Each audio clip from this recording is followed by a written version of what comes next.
सरजू नदी की उत्पत्ति के संबंध में मैं आपके सामने एक कथा कह रहा हूँ।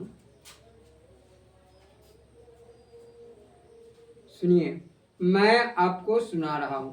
पूर्व में कभी शंखासुर नामक एक बड़ा विशाल दैत्य हुआ था, जिसने समस्त वेदों को हर लिया और ले जाकर उन्हें समुद्र में डुबो दिया तथा स्वयं भी महासागर में छिप गया। तब उसके बधार्थ आपने मत्स्य रूप धारण किया। उसे मारकर आपने वेदों की रक्षा की। वेदों को लाकर आपने ब्रह्मा को दिया। फिर आपने प्रसन्नता पूर्वक पुनः अपना रूप धारण किया। तब उस समय जो आपके नेत्रों से अश्रु बिंदु टपक पड़े, तो उन बूंदों ने एक पवित्र निर्मल जल वाली नदी का रूप धारण कर लिया, क्योंकि वे बूंदें साक्षात नारायण के हर्षाश्रु की थी। तब वह नदी अग्रसर हो कासार और कासार से मानसरोवर के रूप में परिणत हो गई।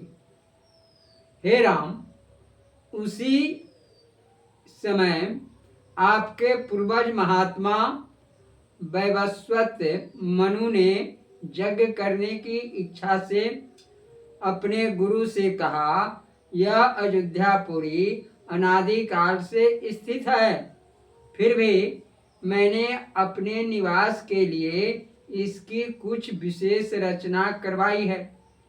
इस कारण मेरे मन में यह आता है कि इस नगरी में यदि आप कहें तो कोई यज्ञ करूं।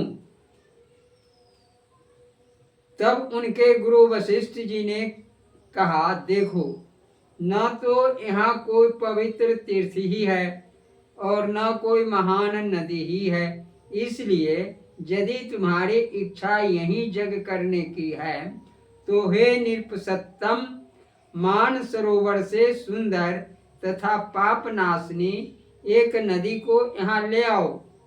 तब गुरु के इस वाक्य को सुनकर उस महान राजा वैवस्वत ने अपने विशाल धनुष को चढ़ाकर टंकोर किया और उस पर बाण संधान किया। वह बाण मान सरोवर का भेदन कर उसमें से नदी को निकाल उसका मार्गदर्शन करते हुए अयोध्या आया। बाण के मार्ग का अनुसरण करते हुए वह नदी अयोध्या तक आई, फिर आगे जाकर पूर्वी महासागर में मिल गई।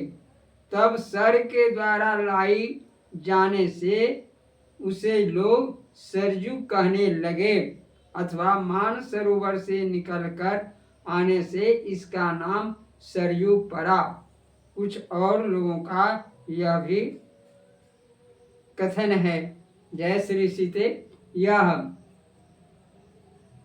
प्रसंग आपको कैसा लगा, इसे आप अवश्य देखने का सुनने का प्रयास करेंगे। जय श्री सीते।